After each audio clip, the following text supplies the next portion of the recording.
राधे कृष्ण आप सभी को।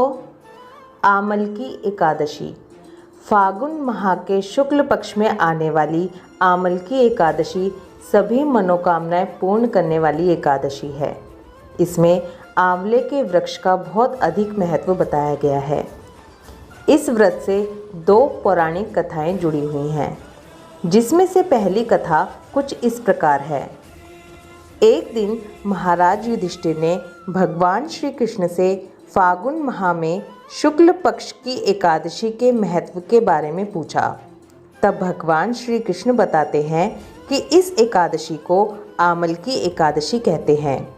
कथा मिलती है, एक बार भगवान विष्णु ने जब अवज्ञा प्रकट की तो उससे धरा पर चंद्रमा के समान कांतिमान एक बिंदु का प्राकट्य हुआ। उसी से आंवले का पौधा उत्पन्न हुआ। उसी समय भगवान विष्णु ने सृष्टि की उत्पत्ति के लिए भगवान ब्रह्मा की उत्पत्ति की। साथ ही देवता, गंधर्व, यक्ष, राक्षस और दानवों की भी उत्पत्ति की। तब सभी उसी पौधे के पास गए। उसे देखकर सभी हैरान थे, क्योंकि इससे पहले वह ऐसे किसी भी पौधे के बारे में नहीं जानते थे।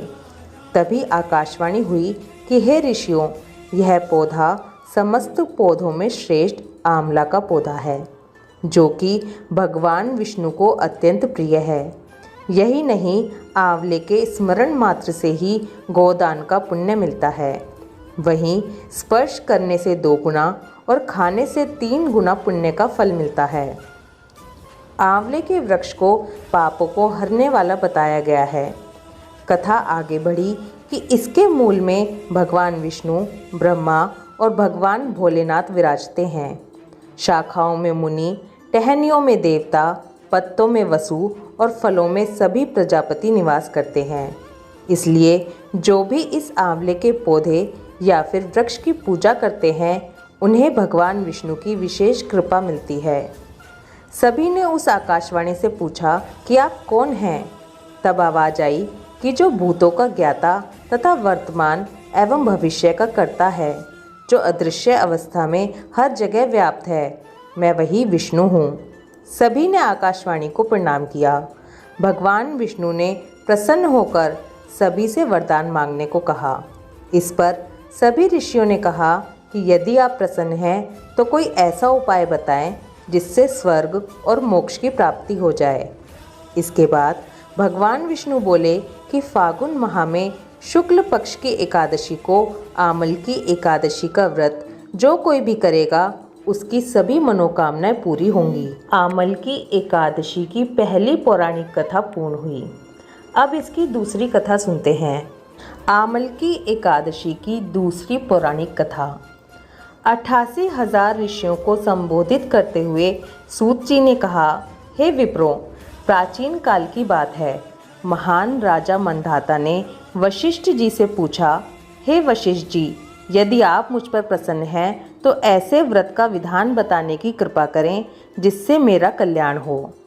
महर्षि वशिष्ठ जी ने कहा, हे राजन, सब व्रतों से उत्तम और अंत में मोक्ष देने वाला आमल की एकादशी का व्रत है।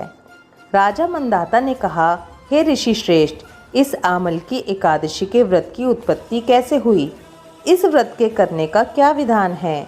हे वेदों के ज्ञाता, कृपा कर यह सब वृतांत मुझे विस्तार पूर्वक बताएं।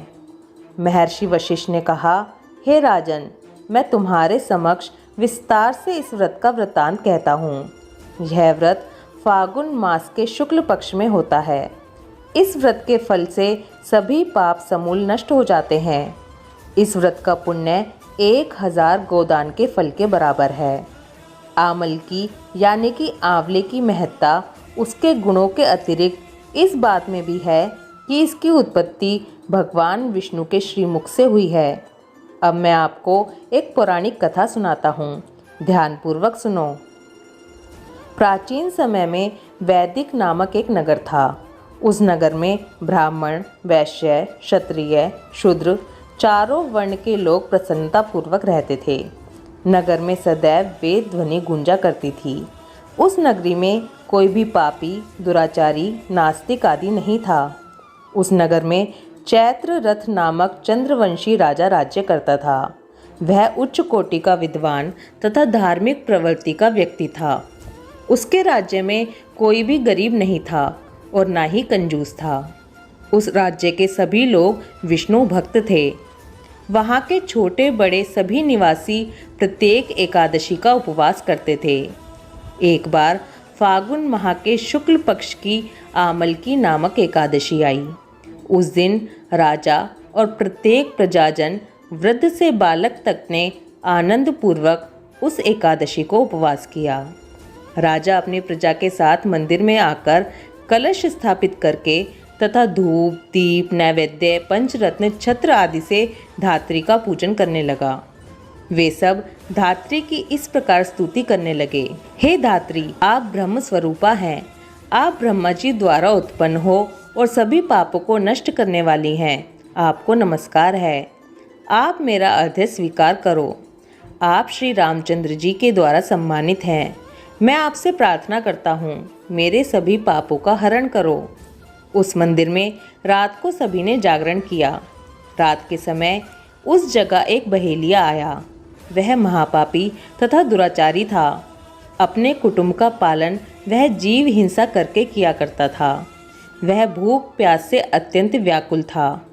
कुष्ठ भोजन पाने की इच्छा से वह मंदिर के एक कोने में बैठ गया। उस जगह बैठकर वह भगवान विष्णु की कथा तथा एकादशी महात्म्य सुनने लगा। इस प्रकार उस बहेलिये ने सारी रात अन्य लोगों के साथ जागरण करके व्यतीत की। प्रातःकाल सभी लोग अपने अपने निवास पर चले गए। इसी प्रकार वह बहेलिया भी अपने घर चला गया और वहां जाकर भोजन किया। कुछ समय बीतने के पश्चात उस बहेलिये की मृत्यु हो गई। उसने जीव हिंसा की थी। इस कारण हालांकि वह घोर नरक का भागी था, परंतु उस दिन आमलकी एकादशी का व्रत तथा जागरण के प्रभाव से उसने राजा विदुरथ के यहाँ जन्म लिया। उसका नाम वसुरथ रखा गया। बड़ा होने पर वह चतुरंगिणी सेना सहित तथा धन धान्य से युक्त होकर 10 सहस्त्र गांवों का संचालन करने लगा। वह तेज में सूर्य के समान, कांति में चंद्रमा के समान, वीरता में भगवान विष्णु के समान तथा क्षमा में पृथ्वी के समान था। वह अत्यंत धार्मिक, सत्यवादी, कर्मवीर और विष्णु भक्त था। वह प्रजा का समान भाव से पालन करता था। दान देना उसका नित्य कर्म था। एक बार राजा वसुरथ शिकार खेलने के लिए गया। दैव योग से वन में वह रास्ता भटक गया और दिशा का ज्ञान न होने के कारण उसी वन में एक वृक्ष के नीचे सो गया।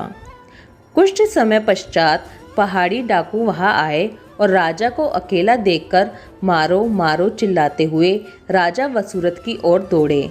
वह डाकू कहने लगे कि इस दुष्ट राजा ने हमारे माता पिता पुत्र पौत्र आदि समस्त संबंधियों को मारा है तथा देश से निकाल दिया। अब हमें इसे मारकर अपने अपमान का बदला लेना चाहिए। इतना कहकर वे डाकू राजा को मारने लगे और उस पर अस्त्र शस्त्र का प्रहार करने लगे। उन डाकुओं के अस्त्र शस्त्र राजा के शरीर पर लगते ही नष्ट हो जाते और राजा को पुष्पों के समान प्रतीत होते। कुछ देर बाद प्रभु इच्छा से उन डाकुओं के अस्त्र शस्त्र उन्हीं पर प्रहार करने लगे, जिससे वे सभी मूर्छित हो गए। उसी समय राजा के शरीर से एक दिव्य देवी प्रकट हुई। वह देवी अत्यंत सुंदर थी तथा सुंदर वस्त्रों तथा आभूषणों से अलंकृत थी। उसकी भ्रकुटी टेढ़ी थी। उसकी आंखों से क्रोध की भीषण लपटें निकल रही थीं। उस समय वह काल के समान प्रतीत हो रही थी। उसने देखते ही देखते उन सभी डाकुओं का समूल नाश कर दिया। नींद से जागने पर राजा ने वहां अनेक डाकुओं को मृत देखा। वह सोचने लगा कि इन्हें किसने मारा है, इस वन में कौन मेरा हितैषी रहता है। राजा वसुरथ ऐसा विचार कर ही रहा था कि तभी आकाशवाणी हुई, हे राजन, इस संसार में भगवान विष्णु के अतिरिक्त तेरी रक्षा कौन कर सकता है। इस आकाशवाणी को सुनकर राजा ने भगवान विष्णु को स्मरण कर उन्हें प्रणाम किया। फिर अपने नगर को वापस आ गया और सुखपूर्वक राज्य करने लगा। महर्षि वशिष्ठ ने कहा हे राजन, यह सब आमल की एकादशी के व्रत का प्रभाव था। जो मनुष्य एक भी आमल की एकादशी का व्रत करता है वह प्रत्येक कार्य में सफल होता है और अंत में वैकुंठ धाम को पाता है। अब इस कथा के सार को सुनते हैं। भगवान श्री हरि की शक्ति हमारे सभी कष्टों को हरती है। यह मनुष्य की ही नहीं अपितु देवताओं की रक्षा में भी पूर्णतया समर्थ है। इसी शक्ति के बल से भगवान विष्णु ने मधु कैटभ नाम के राक्षसों का संहार किया था। इसी शक्ति से उत्पन्ना एकादशी बनकर मुर नामक असुर का वध करके देवताओं के कष्ट को हरकर उन्हें सुखी किया था। इसलिए भगवान विष्णु का सदा ही स्मरण करना चाहिए। एकादशी व्रत जरूर करना चाहिए। एकादशी व्रत किसी वजह से ना कर सकें तो एकादशी व्रत की कथा और आरती जरूर ही सुनें। आंवला का पूजन जरूर से ही करें। एकादशी व्रत कथा महात्म्य समाप्तम। ओम नमो भगवते वासुदेवाय नमः। राधे कृष्णा।